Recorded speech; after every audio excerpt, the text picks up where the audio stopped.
Reportes de Canadá en español. Reportes de Canadá en español. Con la información que te conecta con tu comunidad.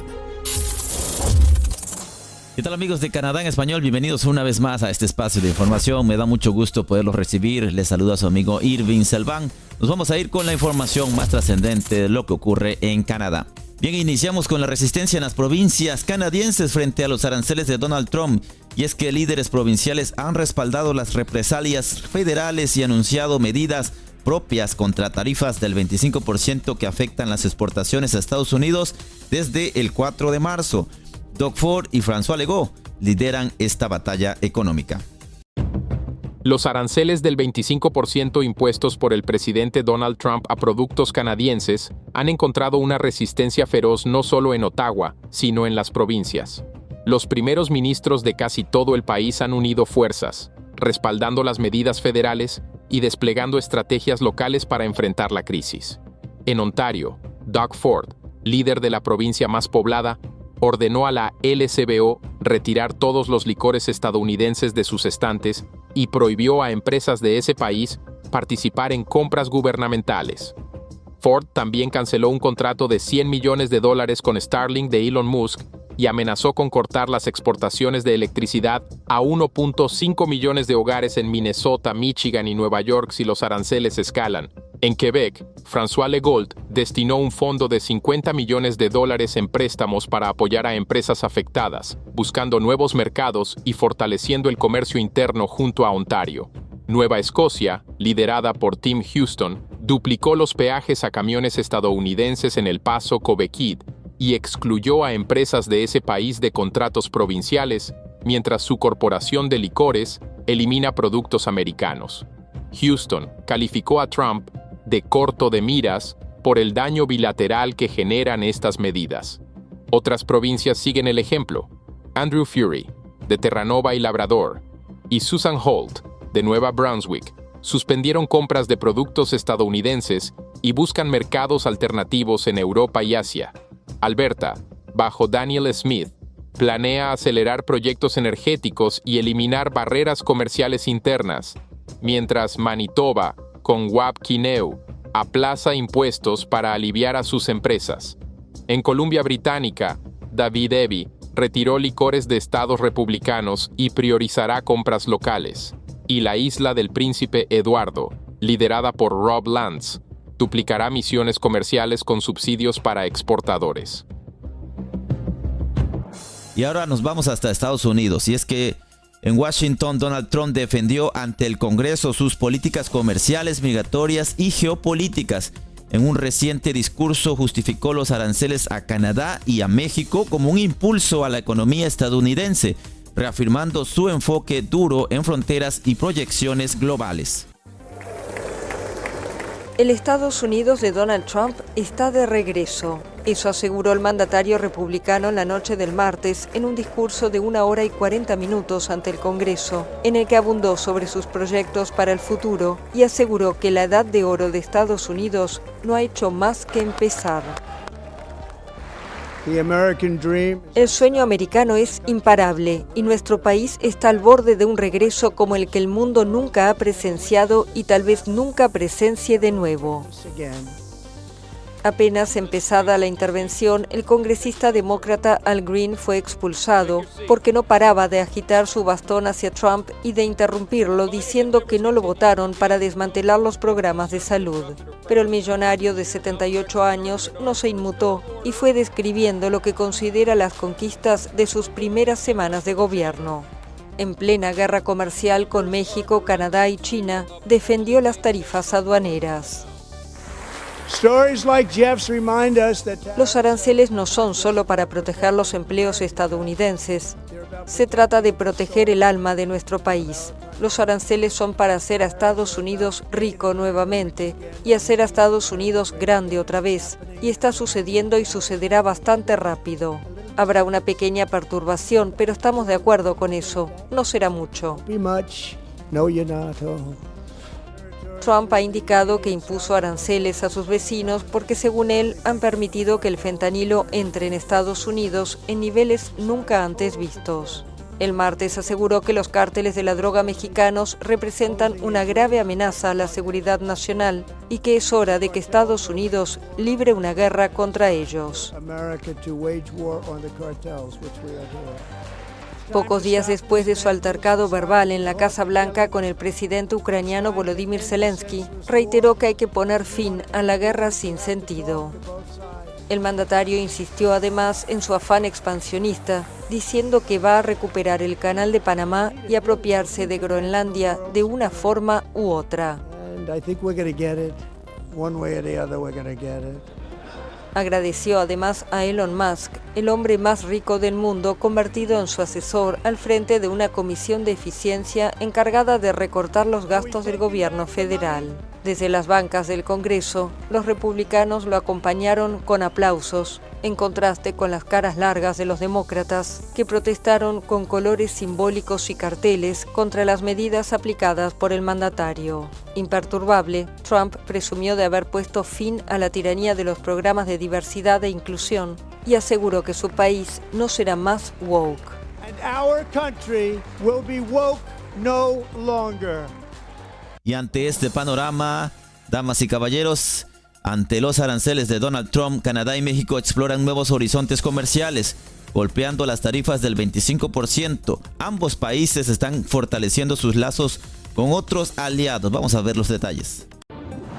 La economía de América del Norte se reconfigura. La imposición de aranceles por parte de Estados Unidos a todas las importaciones desde sus vecinos México y Canadá, quienes anunciaron respuestas en la misma sintonía, pone en alerta a los mercados de la región. En Canadá, la Junta de Control de Licores en Ontario, que es uno de los mayores compradores de bebidas alcohólicas en el mundo, retiró de sus estantes las bebidas fabricadas en Estados Unidos, como respuesta a la medida de la Casa Blanca, y fabricantes locales como esta cervecería artesanal buscarán otros países de donde importar. The biggest one that's going to affect us is aluminum. El mayor problema que nos va a afectar es el aluminio. Canadá es uno de los principales productores de aluminio del mundo, pero producimos aluminio bruto y no lo laminamos. No fabricamos las latas en Canadá, así que nos vemos obligados a comprarle a Estados Unidos y en este caso nos iremos al mercado chino, que es otra de las fuentes de latas. Get them from places like the United States, and in this case we'll just shift to the Chinese market. That's the other source for cans. Pero los estadounidenses también sufrirán las consecuencias. Un estudio del Centro de Pensamiento Peterson Institute concluye que un hogar promedio gastará unos $1.200 adicionales al año. Los aranceles a las autopartes y el petróleo canadiense, este último con un impuesto del 10%, hará que incremente los precios, por ejemplo, del combustible, al igual que los alimentos, dado que 9 de cada 10 aguacates en las mesas estadounidenses provienen de México, así como 7 de cada 10 fresas importadas. La gran incógnita son todas las piezas y componentes que se utilizan en los vehículos que se fabrican en todas partes. No solo aquí, se fabrican en Canadá, México, China, en todo el mundo, por lo que habrá afectaciones en todo el mundo. La agenda arancelaria de Donald Trump no solo incluye a sus 3 mayores aliados. La Unión Europea también está en la mira y podría ser objeto de nuevos impuestos a partir de abril. Y no se podía esperar menos, y es que canadienses en una encuesta reciente expone un descontento en Canadá. El 79% de la población, según esta encuesta, rechaza a Donald Trump por sus aranceles y las amenazas de anexión. El 55% dice estar enojado, el 37% dice ser traicionado. Y bueno, el respaldo en las represalias comerciales también está creciendo. Las amenazas del presidente Donald Trump de imponer aranceles y anexionar Canadá han desatado una ola de indignación al norte de la frontera. Una encuesta del Angus Reid Institute, realizada entre el 27 de febrero y el 3 de marzo, con 2.005 participantes, revela que el 55% de los canadienses está enojado, el 37% se siente traicionado y el 29% experimenta ansiedad. Solo el 17% tiene una opinión favorable de Trump, mientras que el 79% lo desaprueba, un rechazo similar al que enfrenta su asesor Elon Musk, con un 79% de opiniones negativas. La encuesta muestra un respaldo mayoritario a una respuesta por parte de Canadá. El 65% apoya un arancel general del 25% a importaciones estadounidenses. El 70% favorece aranceles específicos y el 65% respalda prohibir exportaciones críticas a Estados Unidos. El descontento se extiende a figuras como Musk, con un 71% de canadienses a favor de suspender las ventas de Tesla en el país. Datos adicionales de CBC indican que la imagen de Estados Unidos entre los canadienses cayó al 24%, apenas por encima de China y lejos de aliados como México y el Reino Unido. Mientras tanto, Angus Reid señala que el apoyo a los aranceles de Trump en Estados Unidos es débil si suben los precios de la gasolina. Con un margen de error de 2 puntos, esta encuesta refleja un Canadá unido y dispuesto a resistir lo que percibe como una agresión económica sin precedentes. Y ahora nos vamos con las reacciones. México y Canadá, aliados comerciales de larga data, enfrentan juntos las medidas arancelarias de Estados Unidos. Y esto ha generado una serie de reacciones en ambos países. Mexicanos y canadienses confundidos, en medio de un panorama económico incierto, pues este martes entraron en vigencia los aranceles del 25% impuestos por Estados Unidos a las importaciones de sus vecinos, algo que tendrá consecuencias en la economía de América del Norte según las advertencias de expertos, y el temor de una guerra comercial de escala mundial está latente. Pienso que está mal fundamentado esto de los aranceles del 25% porque hasta donde entiendo yo el pretexto es que les enviamos fentanilo, ¿no? Entonces, pues ellos tampoco atacan ahora sí que a nosotros que lo mandamos, pero no atacan de fondo a ellos que lo consumen y que lavan el dinero por cantidades industriales del fentanilo, porque aquí vemos que pues les mandamos narcotraficantes para que los juzguen allá, testigos protegidos, bla, bla, bla, bla, pero los importantes, seguramente hay algún narcotraficante, algún gran poder que está detrás de todo esto en Estados Unidos y que no necesariamente tiene que ser latino o tener sus orígenes en México o en Latinoamérica. Desde la Sociedad Americana de México, que representa a ciudadanos y a empresas de capitales estadounidenses pero que operan en territorio mexicano, se mostraron preocupados por las consecuencias de estos aranceles, mientras el gobierno de México anunció que el domingo informará su respuesta. En Canadá, el gobierno de Justin Trudeau calificó la imposición de aranceles como una tonta medida. Los precios de todo van a subir, eso básicamente. Estoy jubilada, así que no hay nada más, pero los precios serán ridículos.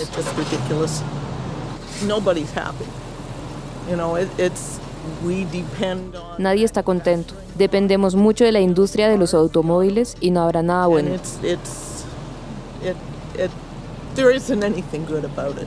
Las preocupaciones también se sienten en Estados Unidos, país en el que, por ejemplo, el 63% de las importaciones vegetales son mexicanas. En otros temas, vámonos con el gobierno canadiense, quien ha llevado a la Corte Suprema la ley de laicidad de la provincia de Quebec. En asuntos internos, el gobierno federal notificó a la Corte Suprema su intención de intervenir en el caso de la ley de laicidad en Quebec, conocida como la Ley 21. Esta legislación enfrenta críticas por su impacto en los derechos fundamentales y Canadá busca claridad y legalidad. Quebec y Canadá. Un nuevo capítulo se abre en la saga legal de la Ley 21 de Quebec. El gobierno federal, a través del Procurador General de Canadá, ha notificado oficialmente a la Corte Suprema su intención de intervenir en el caso, desatando una tensa disputa constitucional. La ley, aprobada en junio de 2019, prohíbe a empleados públicos en puestos de autoridad, como jueces, policías, guardias y profesores, usar símbolos religiosos visibles durante el ejercicio de sus funciones. El gobierno federal, a través del ministro de Justicia, Arif Virani, considera que los aspectos constitucionales de esta legislación la convierten en un asunto de interés nacional. Sin embargo, el gobierno de Quebec, liderado por François Legault, ha respondido con dureza, calificando la intervención federal como un ataque a la autonomía provincial. Para protegerse de impugnaciones legales, Quebec utilizó la cláusula derogatoria constitucional, reconociendo implícitamente que la ley podría violar la Carta de Derechos y Libertades de Canadá. Organizaciones como el Foro Musulmán Canadiense celebran la intervención federal, argumentando que la ley discrimina particularmente a las mujeres y promueve la intolerancia. La Corte Suprema admitió examinar el caso el pasado 23 de enero, pero aún no se han establecido fechas para las audiencias. Bien, y nos vamos ahora con un tema ambiental. Y es que finalizamos con una alerta ambiental. El derretimiento de los glaciares en el oeste de Canadá se acelera. Según un estudio reciente, se señala que el cambio climático está reduciendo estas reservas de agua vitales a un ritmo dramático, con implicaciones para el futuro. Un estudio internacional publicado en febrero en la revista Nature revela una aceleración alarmante en el derretimiento de los glaciares entre 2000 y 2023. En el oeste de Canadá y Estados Unidos, se perdió el 23% del volumen total de hielo en este periodo, según Brian Menounos, coautor del estudio y científico jefe del Instituto Akai. Los glaciares del mundo descargan anualmente 273 gigatoneladas de agua, suficiente para cubrir la isla de Vancouver con 20 centímetros de agua, explicó el investigador. En Columbia Británica, el deshielo alcanzó niveles récord en 2023, impulsado por el calentamiento global, principalmente por la quema de combustibles fósiles. Michel Lamotte, profesor de la Universidad de Quebec en Montreal, destacó que los glaciares son extremadamente sensibles a estas temperaturas, perdiendo más masa en verano de la que recuperan en invierno. Este déficit, comparado con una cuenta bancaria en rojo, se agrava año tras año. Las consecuencias son críticas. El deshielo ha elevado el nivel del mar en 1.8 centímetros en 23 años y pone en riesgo las reservas de agua dulce, que terminan en océanos tras fluir por embalses y lagos. Factores como el hollín de incendios forestales, también ligados al cambio climático, oscurecen el hielo y aceleran su desaparición al absorber más calor. El análisis, basado en observaciones de campo y tecnología satelital, busca mejorar la planificación ante el aumento del nivel del mar y la escasez de agua. En Canadá, el derretimiento es 5 veces más rápido que en los años 60, según estudios previos, mientras el mundo se acerca a un punto de no retorno climático. Los investigadores urgen medidas para mitigar estas pérdidas, que ya afectan ecosistemas y comunidades en el oeste canadiense. Y bien, queridos amigos, llegamos al final del programa. Por supuesto, les agradezco su compañía. Tengan una excelente jornada. Suscríbete, dale like y comparte, porque la información no se detiene y nosotros tampoco. Esto fue Reportes de Canadá en español. Gracias por informarte con nosotros.